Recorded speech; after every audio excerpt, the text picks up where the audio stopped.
Uh, Hello everyone. Uh, I'm Utsav, a PhD student from Rochester Institute of Technology, and today I'll be talking about my work, 2D ultrasound elasticity imaging of abdominal aortic aneurysm using deep neural network.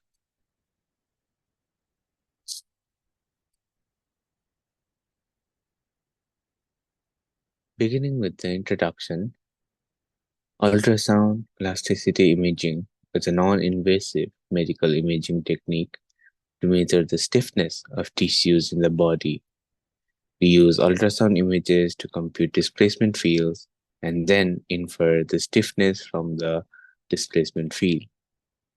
Applications of elasticity imaging includes detection of breast lesions, assessment of liver fibrosis, evaluation of thyroid nodules, cardiovascular elasticity imaging, and classification of malignant and non-malignant tumors.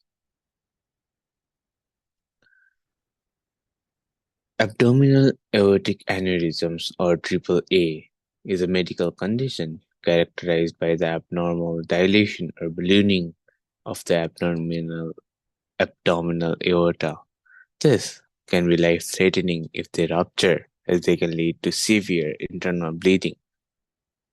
With elasticity imaging, we can monitor the size and the growth of this condition so that we can reduce the risk and take measures. Elastography here works by application of a pressure to the aortic vessel with the blood flow, which results in the deformation of the blood vessels. And from ultrasound images of this deformation, we measure the displacement field. Modulus distribution can then be found from these displacement fields.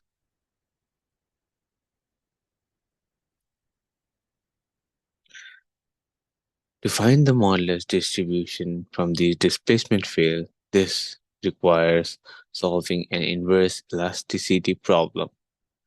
Traditional methods, such as iterative methods, are typically slow and computationally intensive, while the direct technique, although more computationally efficient, are very sensitive to measurement noise and require the full displacement field data. So, in our work, we propose a unit-based deep learning architecture to solve the inverse problem. Our model is trained only using simulated data, and to apply our model to real-world data, we test our trained model using displacements estimated from the real-world phantom for AAA monitoring. Our methodology is divided into three subsections: finite element simulation, where we generate displacement fields using finite element methods, which we pose as a forward model, since we are calculating displacement fields from modulus distribution. The DL model, DL model, where we train a model to solve the inverse problem, and the phantom experiments, where we apply our trained model to real-world data. Going into further details, the forward simulation entails the generation of displacement fields using finite element forward solution. 2D, nearly incompressible plane strain FE models were used to generate the directional displacement fields Ux and Uy. We varied FE model inputs with the shape of the vessel, the modulus distribution of the vessel, and the boundary conditions. As we can see here in the figure, we have our distribution of the modulus in the vessel, the pressure applied along the walls of the vessels, which mimics the pressure created from the blood flow, and the background tissue. We have, and We use finite element to calculate the displacement fields from this modulus distribution. The things that don't vary in our simulations are the Poisson's ratio of 0.49 for incompressible material, the background modulus distribution, and the 2D plane strain deformation. The things we vary are the boundary conditions, the inner lumen, where we have the varying hydrostatic pressure P, and the outer boundary, which is traction free. We vary the shape and size of the aorta vessels and the location of the vessel within the distribution space. We also vary the magnitude of modulus inside the aorta vessels. Displacement fields are extracted from FE forward model and then normalized between 0 and 1.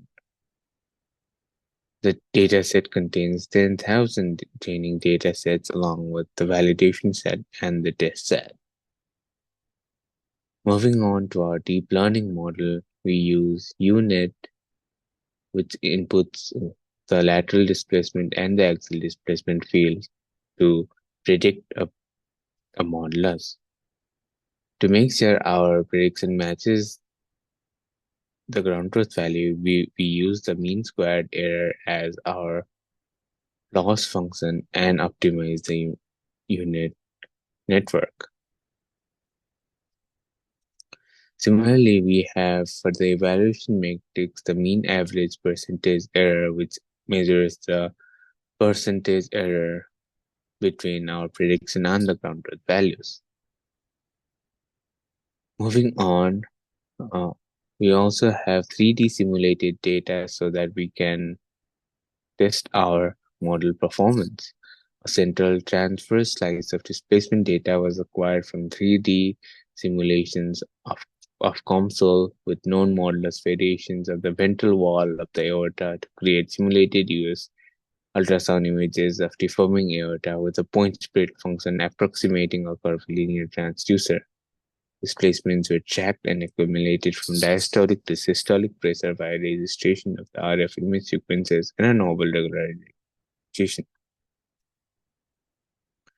Aorta mimicking ultrasound phantoms were created with varying material properties and imaged with a 5 Hz curvilinear ultrasound transducer. Displacements were tracked using a registration of the RF image sequences. Here are the results we obtained for the simulated test data. The low MAPE here shows that our error is low between the ground truth and predicted, which shows that our deep learning architecture works well in the simulated data. Similarly, the results for the 3D simulated COMSOL data are as follows. The result shows that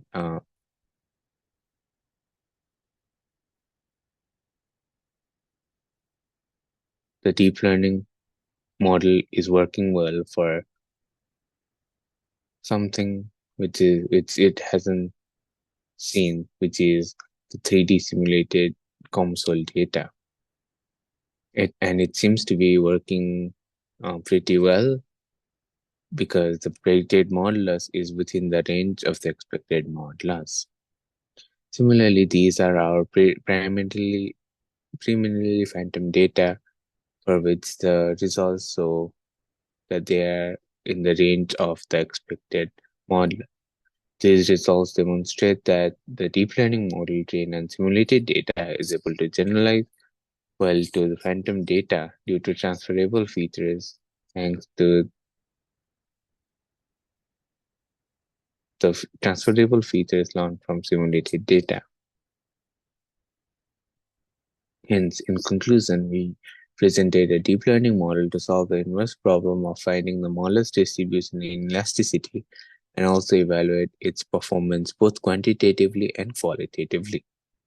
Our preliminary results suggest that our deep learning framework can accurately predict the modulus and has potential to be applied in real-time setting as well.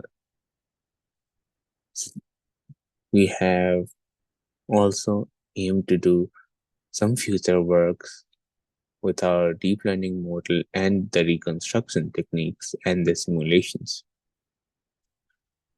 Moving on, here are the references for our work, and that would be all. Thank you.